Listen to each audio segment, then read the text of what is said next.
Hey, what's going on YouTube? Hiker Dave, New England here. I've got to start right away and tell you about the weather here because I always keep you guys in the loop. 63 degrees. I love that weather.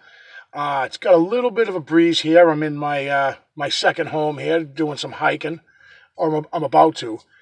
I'm planning a hike back into the Hockomock Swamp, which is pretty much right smack dab in the middle of the Bridgewater Triangle.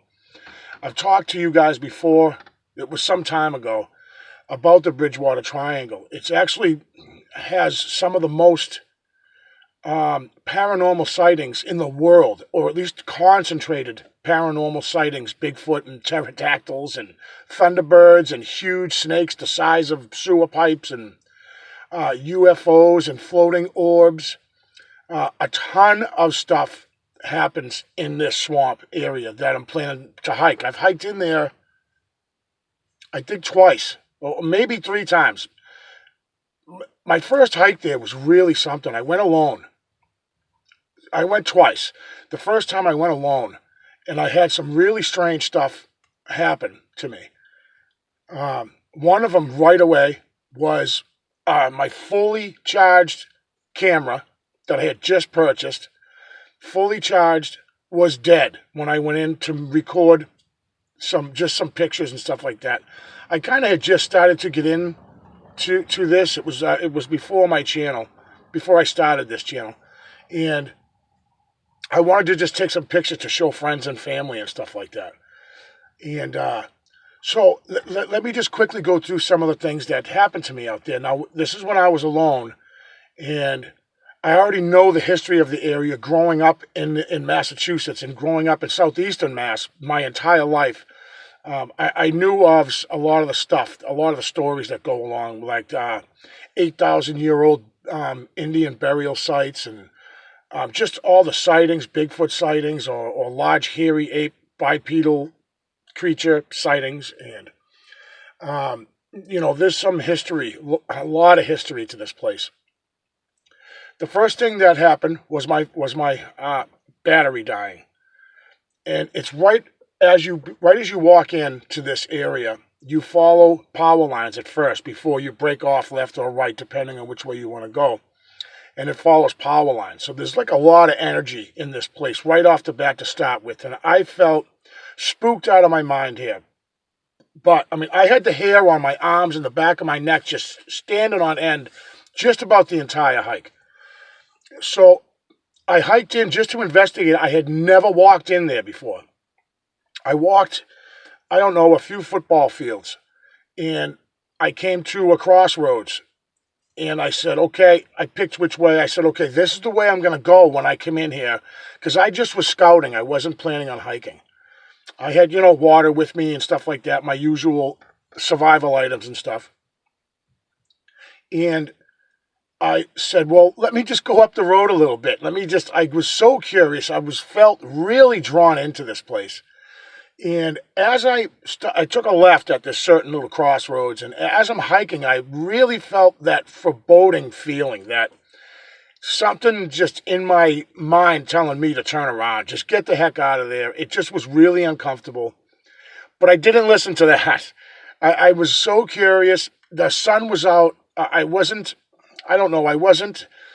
afraid, but I was really hesitant about each step forward I took. It was a really strange thing that I have never had happen to me before prior to that, at least not to that extent. And I hiked and hiked for, I don't know, maybe 45 minutes to an hour, maybe. And I got to a point and I said, okay, I'm far too uncomfortable right now. I'm going to come back and bring a couple people with me. Many stick breaks, tree leans, strange stuff out there on each side of this road. It's just a dirt road. I could tell dirt bikes and four-wheelers go flying up and down this road. And I turned around, and on my way out to leave, I heard, it sounded like a group of people or chatter. They're kind of talking to each other. And it sounded like laughing and joking. And I was sure this road kind of had a couple little bends in it. And I was sure I was going to bump into a group of people. It was just obvious. I'm like, oh, there's a group of people out here. I kept walking and walking, and the distance between myself and the voices never changed. I said, oh, they must be up ahead of me, and I can't see them. So as the road turned and straightened out, I could see all the way to that intersection where I started into the swamp area. Not a soul could I see. I saw nobody. Yet I still, very faintly, could just hear that conversation. Sounded like 4 or 5 people. And I'm like, that's weird. They must be just ahead of me that I'm kind of hearing it through the woods. So that was weird. The camera thing, really strange. And I felt hurted. I felt pushed out of this place. Like my steps started to,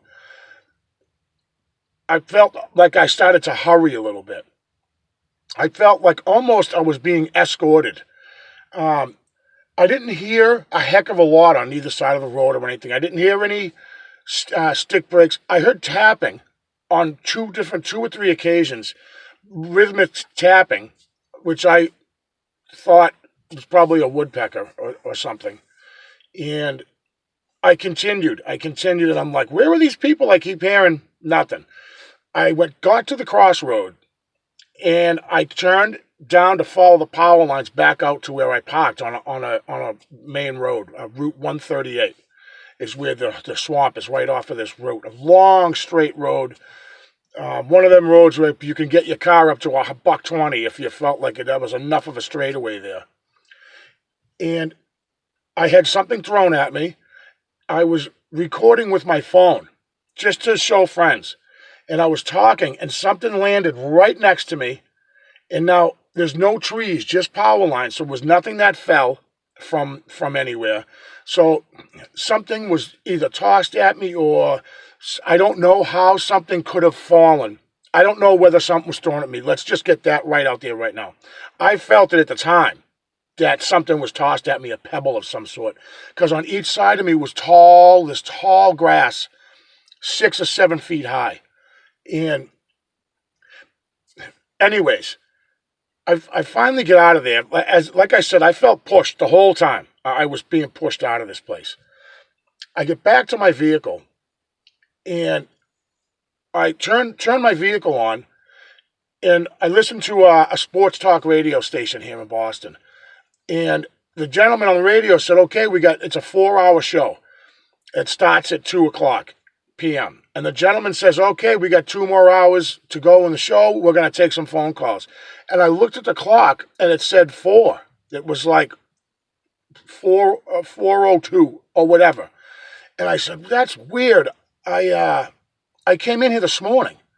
Like, it was like 10. So I looked at my phone. I texted a couple of my friends and some family members where I was going to go hiking, because I started to leave an itinerary at this point. I had been hiking for a couple of years, and people were like, Dave, just tell us where you're going. So I looked at my text, and it was 10:10 when I texted a couple of people, my brother and my sister and stuff, where I am and how long I plan to be there, which I didn't really know. A couple of hours. 6 hours had gone by.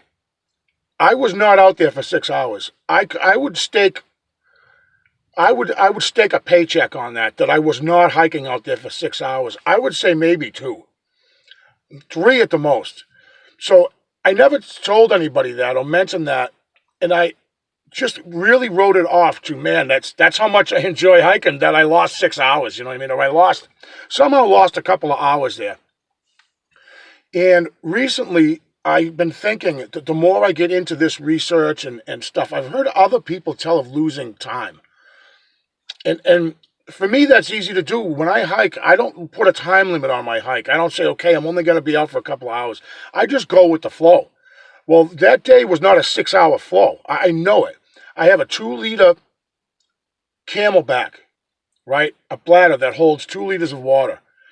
It was a summer day. I drank the heck out of that thing when it's warm out. I barely drank anything out of my Camelback. It was really odd that in 6 hours in the summer, in the summer heat, that I would only drink a half a liter of water. That's not like me at all. But that's something that lately it's been really on my mind, going, geez, what happened to to that time. Anyways, so I'm planning a hike out there. I was doing a little more research. And I went onto the Google machine, right? And I was Googling the Bridgewater Triangle, which is, I live right smack in the middle of this place with all this crazy phenomenon and UFOs and Bigfoot sightings and stuff. And I looked up, I was looking at, this was from Sasquatch Chronicles blog. The Bridgewater Triangle has one of the world's most concentrated areas of paranormal reports. The swamp is 5,000 plus acres that lies within the triangle. I mentioned the 8,000-year-old burial grounds. At one point, archaeologists opened some of the graves, and a red ochre within the tombs bubbled and then mysteriously disappeared. Pictures taken of the excavation would not even develop. That is some spooky stuff. Let's see. In 1970, there are reports of a 7-foot-tall hairy bipedal monster and prints. The state police were called in to investigate, along with canines, to search for the creature, and they never found anything besides the prints and the person that had called in the sighting. And in 1978, a paranormal researcher, Joseph DeAndrade, said he saw another such creature as it slowly walked into the brush off of the Hockomock swamp.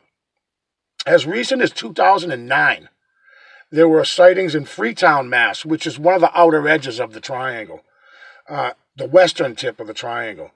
And July 14th of that year, 2009, a couple was driving about 11 o'clock at night, and they saw a large brown, hair-covered man stand up from a crouching position on the side of the road. This was Route 140. I know it well. I travel it all the time. They called 911, and 911 told them there have been multiple reports that night of people seeing the same type creature. 2009, that was not even 10 years ago. State troopers were sent to investigate that, and nothing was ever found. So, again, from the Google machine, from BFRO, there have been 67 credible sightings in New England. So I'm like, okay, we all want to know what's credible. What's considered a credible sighting? Well, it's a little bit foggy, actually. Here it is.